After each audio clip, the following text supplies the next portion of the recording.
Mesdames et messieurs, bonsoir et bienvenue à cette émission d'Info 9. En octobre dernier, mon invité recevait 2 honneurs, soit celui de agricultrice de l'année le 1er octobre dernier et le 15 du même mois lors du gala Saturne organisé par la Fédération des agricultrices du Québec.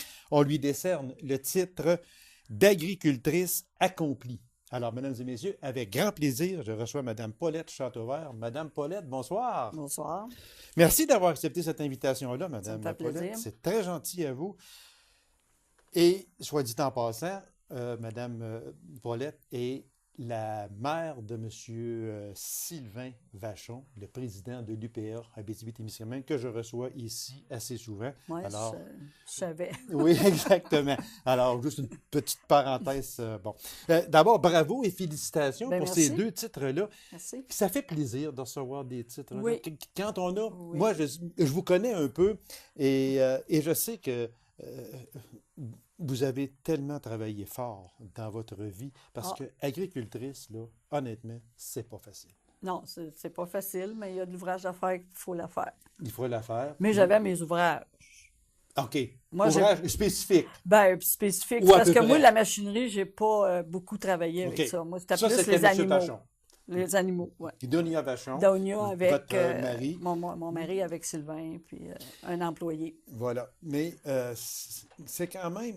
C'est parce que c'est 12 mois par année. Oh oui, Madame on Paulette, n'arrête hein? jamais pareil. Là. Parce qu'il y en a, et je n'ai rien contre les autres métiers, les autres professions, et loin de là. Sauf que agriculteur, agricultrice, on peut presque pas prendre de vacances.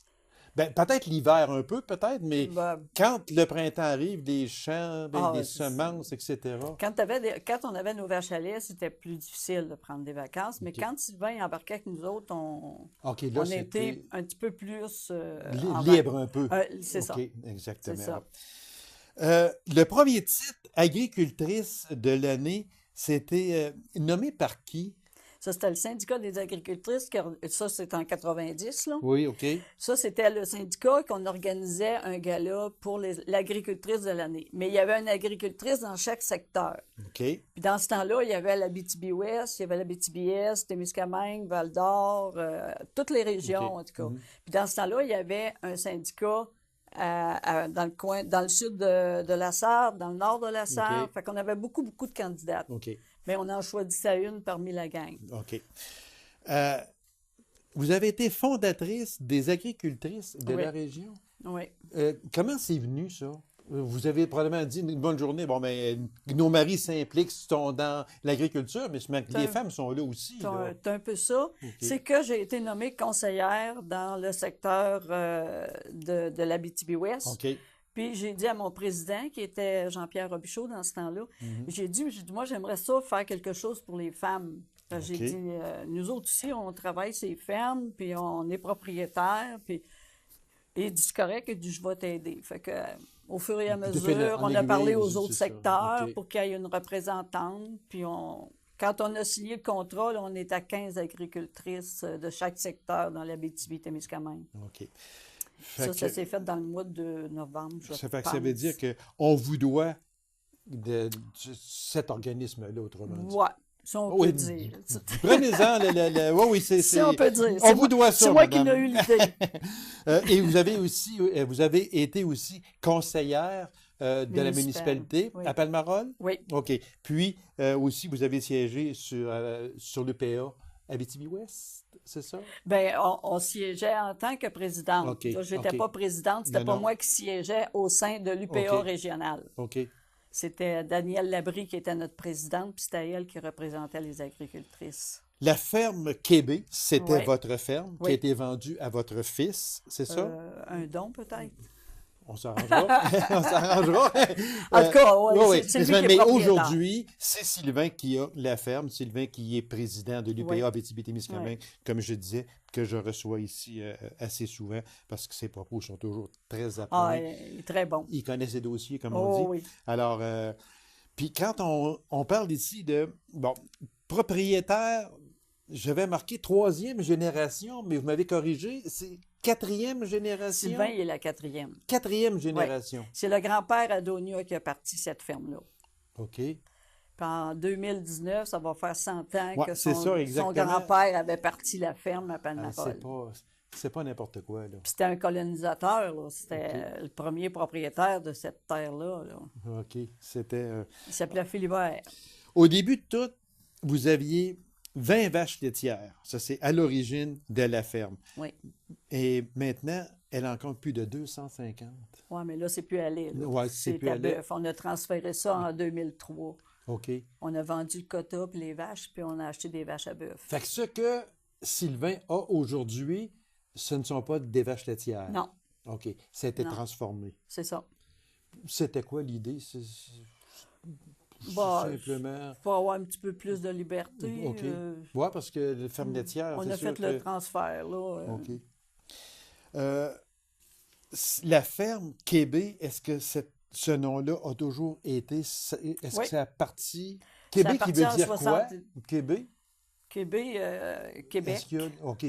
C'est parce que nous autres, notre premier choix, c'était Ferme Québec. Ah, OK. Mais on n'a pas pu le prendre parce qu'il y en avait déjà une. Ah, OK. Il y en avait Fait une. qu'on on l'a transféré à Québec. Ah, voilà. C'était... C'est ça. Et puis, comme j'avais ici en note, vous m'avez devancé un petit peu, mais c'est pas grave. Mais en 2019, ça va faire 100 ans que cette terre-là est exploitée par ça. votre famille. Ça, c'est important de le dire. La famille à Vachon. Oui, à Vachon, oui, Oui. exactement. C'est important de le dire. Ben oui. 100 ans. Ça Un va- siècle. Ben oui, Un siècle. c'est ça. Il y en a passé des animaux sur cette ferme-là depuis ce Oh, temps-là. oui, oh, oui. On a passé des affaires. Il en a passé aussi des affaires, oui. Et comme deuxième titre, le 15 octobre dernier, lors du gala Saturne, on vous décerne le titre de Agricultrice accomplie à l'Abitibienne. Quel est ce titre? Ça veut dire quoi? Puis, Ben, accompli, c'est parce que j'étais à ma retraite. oui, OK. Puis j'ai fait le tour, là. OK, J'ai fait le tour de l'agriculture, mettons. OK. Et le gala Saturne, c'est quoi ce Ça, genre c'est de un gala qu'on organise tous les ans, qu'à chaque région, il y a une représentante. Et ensuite, il y a une classification. OK. Puis, il y a une agricultrice de l'année qui est choisie parmi les candidates de l'Abitibi, du Québec. Du Québec. Ça Oui. veut dire que ce titre-là, c'est un titre provincial. Ça, c'est un titre à part. OK. On était 2 candidates cette année, puis il n'y avait pas de concours pour ça, OK. là, l'agricultrice accomplie. Fait que ça veut dire que c'est... on reconnaît tout ce que vous avez fait. Tout le travail qu'on À a l'agriculture. fait, oui, que j'ai fait. Ça, moi, je trouve ça bien. Je trouve ça vraiment, vraiment, vraiment. Puis c'est important de le dire aussi. Oui. Ce n'est pas par vantardise non plus, du tout, du tout.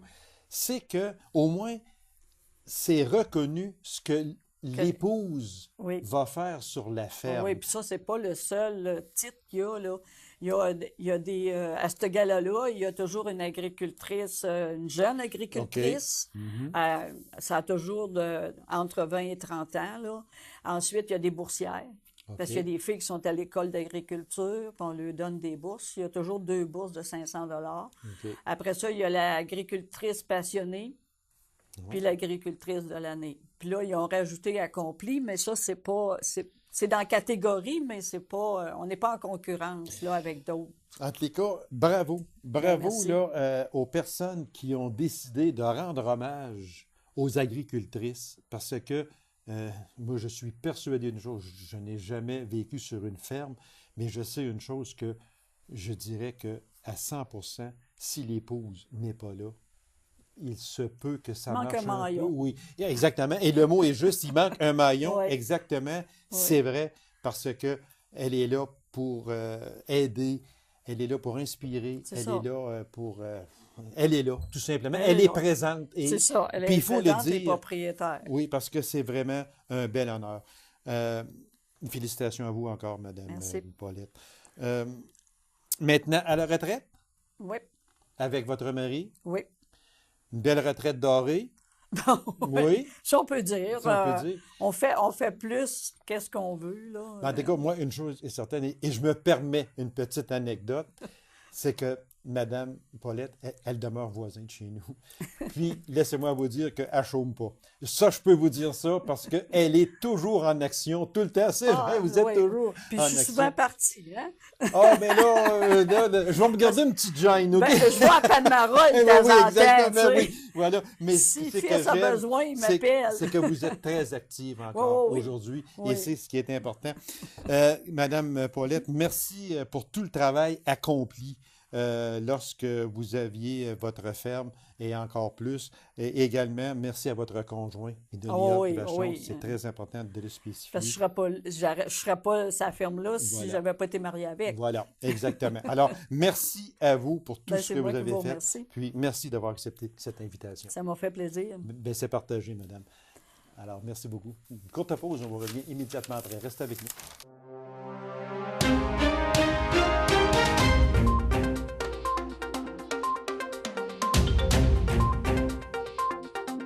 Avec mon invité, nous allons parler des précautions à prendre lors des voyages dans le sud, parce que là, on va tomber en pleine activité de gens qui se déplacent vers les pays chauds.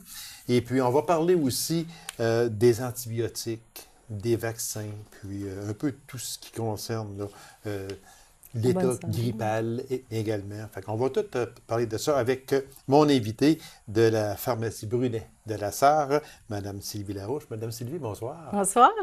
Merci d'avoir accepté cette invitation-là. Vous êtes une habituée de mon émission. Ben oui, c'est sûr. Hein? On est un vieux couple. OK, on le coupe pas. On le coupe pas au montage. Défendu de couper ça. Mais Suzanne va me pardonner. Ah oui, Suzanne, elle va... Oui, et votre conjoint, pareil. Ah ben, c'est ça. J'en suis persuadé. Madame Sylvie, les précautions à prendre. C'est sûr que là, bon, on est au mois de décembre, là, la période des fêtes va se terminer bientôt. Et en janvier, là, les gens, assez souvent, s'en vont dans le sud. N'est-ce pas? Il y a différents endroits comme le Costa Rica, aussi bien que d'aller en Floride ou peu importe. Dans les précautions à prendre, est-ce que ça varie? Est-ce que vous conseillez des vaccins? C'est quoi le mieux là, pour être sécuritaire? Parfait. En fait, la meilleure chose à faire, c'est que comme je dis, dans les cliniques du voyageur ou encore dans certaines pharmacies, comme chez nous, par exemple, on a une infirmière qui est vraiment spécialisée, qui a suivi ses formations en santé-voyage. La meilleure chose à faire, oui, d'une place à l'autre, ça va varier au niveau de la vaccination.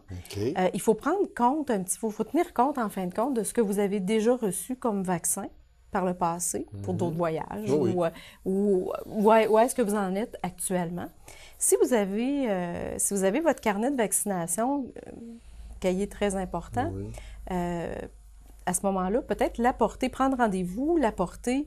Et à ce moment-là, les infirmières, comme je vous dis, peu importe où est-ce que c'est, en hôpital ou tout ça, vont vérifier vos mises à jour de vaccination. Parce que oui, dans un pays, par exemple, il peut y avoir de la fièvre jaune, dans un autre pays, il n'y en aura pas.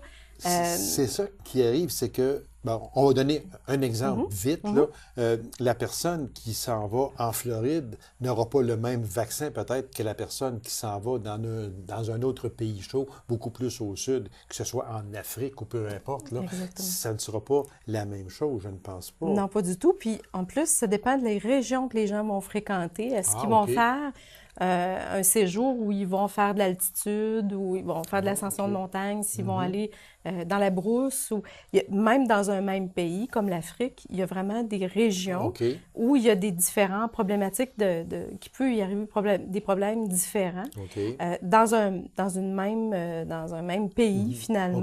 Un même pays, mais différentes régions. Exactement. Fait qu'à ce moment-là, il faut vraiment revoir, mais nous, on est quand même formés pour évaluer selon la place où les gens vont, les régions où ils vont aller, quel genre d'excursion, est-ce qu'ils vont être dans un tout inclus, et même à ça aussi, il y a quand même des choses à faire attention.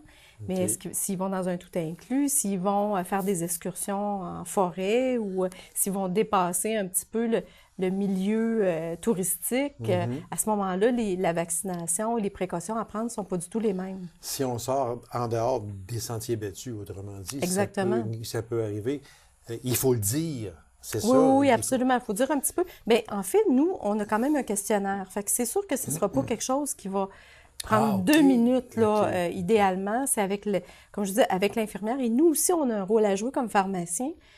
Parce que si on parle, par exemple, de la malaria ou encore de la diarrhée du voyageur, à ce moment-là, c'est nous qui est à l'avant-place. C'est nous qui allons poser les questions aux clients pour faire la suite de la vaccination, si on peut dire ça comme ça, là. Et on va pouvoir poser les questions justement dans quel endroit, quel genre d'excursions c'est prévu et tout ça. Fait qu'on va pouvoir vraiment plus orienter les gens avec la formation qu'on a sur la bonne médication et l'infirmière sur la bonne vaccination. Est-ce que, parce que là, une chose que je ne savais pas du tout, c'est que, bon, ça va être dans les autres pharmacies également, mais on va parler de la vôtre à la SAR. Une personne s'en va en voyage. Vous avez une infirmière spécialisée dans ce genre de voyage-là qui va vous conseiller et qui va vous dire si ça prendrait tel ou tel vaccin. Exactement. Comme je dis, pour ça, il faut avoir le carnet de vaccination. Oui, c'est sûr, pour savoir qu'est-ce qu'on a eu déjà. Prendre rendez-vous idéalement. Et ensuite, ce qu'on va faire, c'est ça, c'est que l'infirmière va tout reviser la vaccination, qu'est-ce qui est à jour, va vérifier au niveau du voyage aussi qu'est-ce qui est recommandé, le proposer parce que nous, on peut les commander, on peut les donner aussi par l'infirmière. Ah, OK, oui. Là, on s'entend bien. La personne prend rendez-vous, puis avec son carnet de santé, va vous dire où est-ce qu'elle va, et puis l'infirmière ou vous allez faire venir le vaccin en question. En question, exactement. Et l'infirmière va donner le vaccin. Oui. La personne n'aura pas à aller au CLSC ou quelque chose. C'est ça. On peut toujours le faire, par contre. Mais c'est sûr qu'on peut le faire. Oui, je comprends. Maintenant, dans certaines pharmacies, c'est pas toutes les pharmacies, mais dans certaines pharmacies, on a les ressources pour pouvoir faire les recommandations, proposer aux gens, leur dire un petit peu le coût de la vaccination. Et à ce moment-là, s'ils sont d'accord, on va faire venir les vaccins. On va redonner un prochain rendez-vous pour pouvoir donner la vaccination adéquate. Ça, il faut quand même se prendre d'avance. Ah oui, arrivez Parce que là, on n'arrivera pas à la pharmacie. Sylvie, moi, là, regarde, je m'en vais, je pars lundi matin pour aller, peu importe où. Non, mais là, on est vendredi, tu pars lundi.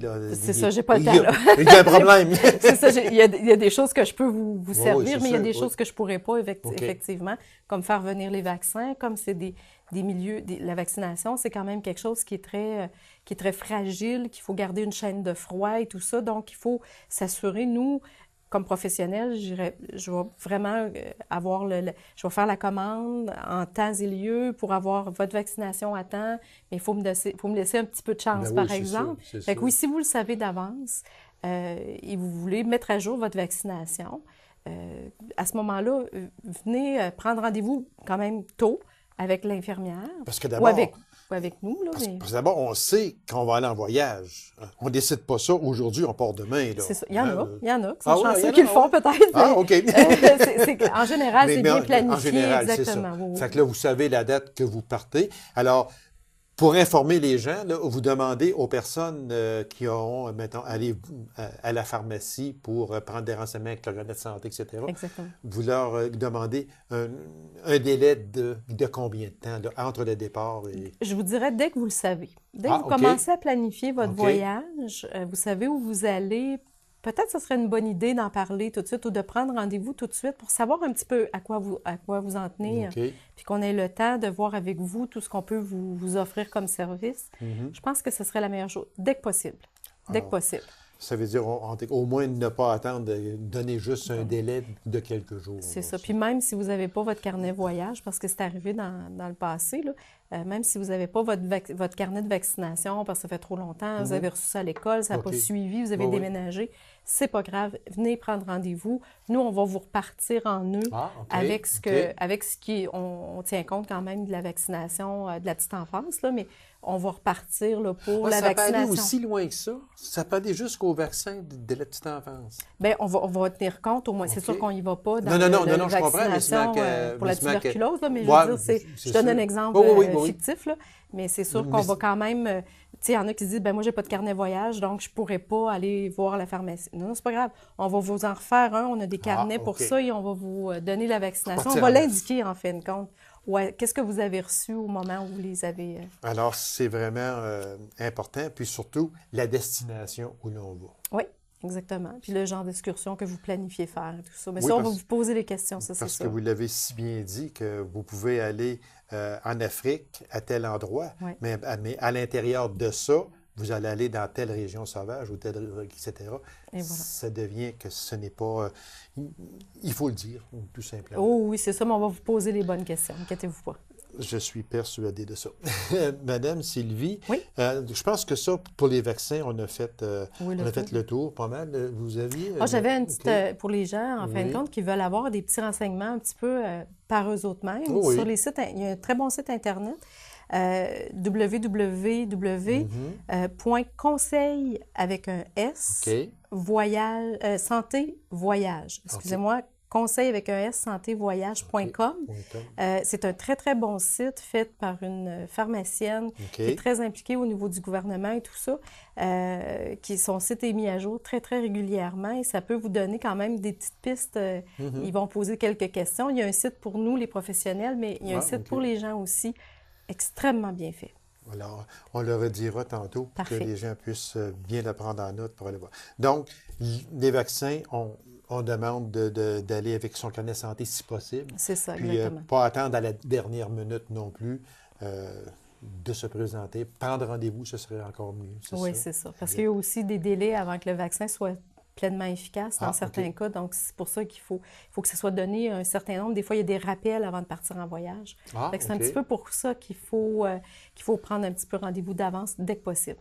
Bon, fait que appelez à la pharmacie, puis il y a quelqu'un qui va vous conduire en bonne et due forme aussi. Il vous faire un bon voyage. Faire un bon voyage, surtout, oui. Parce qu'on entend souvent parler des personnes qui ont été au Mexique ou peu importe, puis qui ont été malades. Ils partent une semaine, puis ils sont 5 jours malades. C'est pas drôle. C'est pas très drôle. Disons qu'on repassera pour le voyage santé. C'est ça, exactement.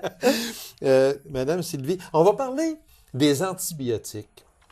Les antibiotiques, ça, là, il y a toutes sortes de choses qui se disent sur les antibiotiques. On les utilise quand ou on les prescrit quand. On parle surtout lorsqu'il y a infection. C'est quoi un antibiotique? OK. Un antibiotique, c'est vraiment pour les bactéries. OK. Pour une infection à bactéries. Dans le fond, c'est un médicament qui va combattre une bactérie que notre système immunitaire n'a pas été capable de se débarrasser. Parce que, tu sais, souvent, il y a de la grippe qui est un virus. Il y a le rhume qui est un virus. Et il y a des infections, comme par exemple, des infections à bactéries, ça peut être des otites, des sinusites, des bronchites, on entend souvent ça. Là. Tout ce qui est en hit, oui, souvent, ou une infection urinaire, des choses comme ça. Et là, à ce moment-là, c'est que c'est des choses différentes. Et là, quand on parle d'antibiotiques, c'est vraiment pour les infections avec des bactéries. Qui ont été diagnostiquées habituellement par le médecin. Fait que ce qui veut dire, parce que le temps nous presse un peu, là, ce qui veut dire que c'est inutile pour une grippe ou un rhume. Exactement. Parce que c'est pas une bactérie. C'est pas la même chose. Non, c'est ça, exactement ça. C'est vraiment pour des bactéries, pour certains types d'infections, même si c'est des choses, des fois, ça peut être un virus qui occasionne un peu les mêmes genres de symptômes. Ça aussi, vous pouvez vous informer à la pharmacie. Des fois, selon vos symptômes, les gens vont souvent même mélanger le rhume et la grippe, même si c'est des virus, ça peut mal virer, si on peut dire ça comme ça, puis devenir bactérien. On peut commencer avec une petite sinusite virale, puis par la suite, devenir avec une bactérie. Parce qu'il y a une chose, on en a parlé souvent, puis on va le dire encore souvent, Mme Sylvie, c'est qu'il ne faut pas que les gens aient peur de demander conseil à la pharmacienne ou au pharmacien. Non, pas du tout. C'est important aussi. On le répète toujours, hein? On est les professionnels de la santé qui sont dans les plus accessibles facilement. Il y a toujours dans une pharmacie un pharmacien disponible. C'est obligatoire. OK. Donc, c'est sûr que des fois, il y a un petit délai où il y a de l'ouvrage, mais on va toujours se donner la peine d'aller vous rencontrer, d'aller jaser avec vous, de pouvoir vous parler ou de vous redonner des rendez-vous. Mais c'est sûr qu'on va vous donner les informations aux limites de notre savoir ou dans ce qui nous touche, mais on va pouvoir aussi vous référer à dire, bien là, non, là, ça, par exemple, malheureusement, moi, je ne peux rien faire pour vous. Okay. Il faut consulter. À ce moment-là, on va vous donner les bonnes pistes. Les bonnes pistes.